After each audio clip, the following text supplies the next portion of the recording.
Hello friends, polity में हम लोग पढ़ रहे हैं गवर्नेंस, संघीय कार्यपालिका, जिसमें से हम लोग राष्ट्रपति और उपराष्ट्रपति डिस्कस कर चुके हैं। अब हम इस लेक्चर में डिस्कस करेंगे प्राइम मिनिस्टर, प्रधानमंत्री, इसके कार्यों को।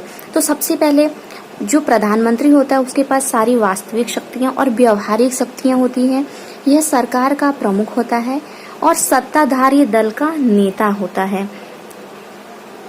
जो प्रधानमंत्री पद का उल्लेख है वो 74 से लेके 78 अनुच्छेद तक है, भाग 5 के। संविधान के अनुच्छेद 74 में मंत्री परिषद होती है उसके प्रधान के रूप में प्रधानमंत्री का उल्लेख है। मतलब जो मंत्री परिषद का मुखिया होता है, जो उसका प्रधान होता है, वही प्रधानमंत्री होता है। भारत में संसदीय शासन प्रणाली है। कार्यपालिका की सर्वोच्च शक्तियां जो होती हैं वो राष्ट्रपति में निहित है, परंतु जो उसका व्यवहारिक रूप से है, वास्तविक रूप से उस शक्तियों का उपयोग प्रधानमंत्री करता है। इसका जो निर्वाचन है प्रत्यक्ष रूप से जनता द्वारा होता है। नियुक्ति राष्ट्रपति करता है। कार्यकाल 5 वर्ष का होता है और प्रधानमंत्री पद के लिए जो न्यूनतम आयु होती है वो 25 वर्ष होनी चाहिए। नियुक्ति में हम पढ़ेंगे कि संविधान के अनुच्छेद 75 के तहत प्रधानमंत्री की नियुक्ति राष्ट्रपति करता है। हम पढ़े हैं अभी। सामान्य परिस्थिति में राष्ट्रपति लोकसभा में बहुमत दल के नेता को प्रधानमंत्री चुनता है, परंतु अगर किसी भी दल को बहुमत प्राप्त नहीं होता है, ऐसी स्थिति होने पर प्रधानमंत्री की जो नियुक्ति होती है वो राष्ट्रपति अपने स्वविवेक से करता है, मतलब खुद के विवेक से करता है। अब हम पढ़ेंगे प्रधानमंत्री की शक्तियां और उसके कार्य क्या होते हैं। मंत्रिपरिषद के बैठकों की अध्यक्षता करता है। जो भी हमारे काउंसिल मिनिस्टर्स होते हैं, कैबिनेट मिनिस्टर होते हैं, सबकी जो अध्यक्षता होती है वो प्रधानमंत्री करता है। महत्वपूर्ण पदाधिकारियों की नियुक्ति में राष्ट्रपति को सलाह देता है।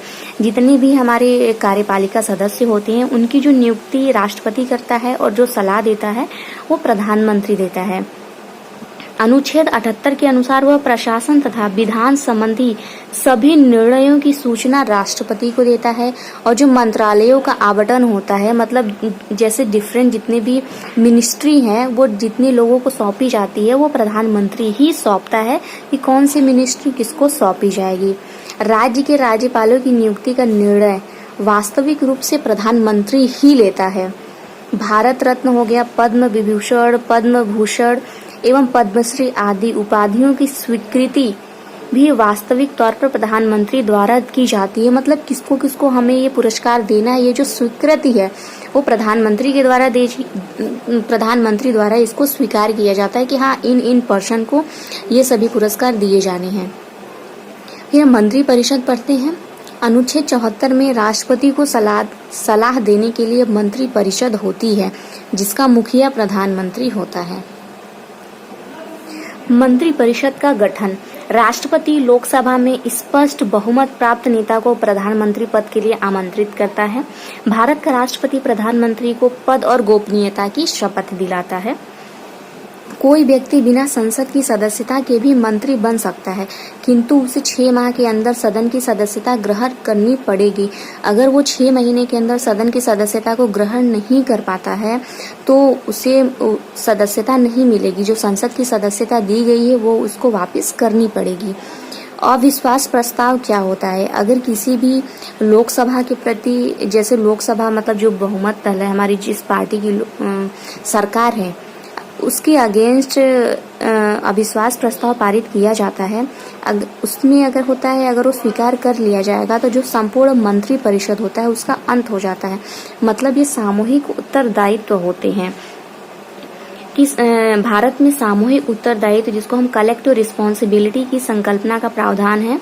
मंत्री परिषद सामूहिक रूप से लोकसभा के प्रति उत्तरदायी है।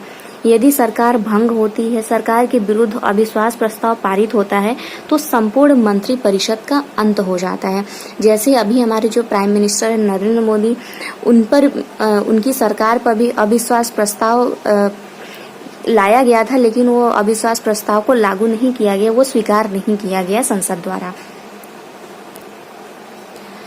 भारत के जो प्रथम उप प्रधानमंत्री थे वो थे सरदार वल्लभ भाई पटेल। और जो भारत में उप प्रधानमंत्री पद का जो संबंध है वो भारतीय संविधान में पूरी तरह से साइलेंट है, इतना इसका कोई वर्क नहीं रहता है। लेकिन हमें याद करना है कि जो प्रथम उप प्रधानमंत्री थे वो थे सरदार वल्लभ भाई पटेल और प्रथम प्रधानमंत्री थे पंडित जवाहरलाल नेहरू। देश के प्रथम तथा सर्वाधिक समय तक देश के प्रधानमंत्री थे, ये 17 सालों तक थे। मोरारजी देसाई प्रथम गैर कांग्रेसी प्रधानमंत्री थे।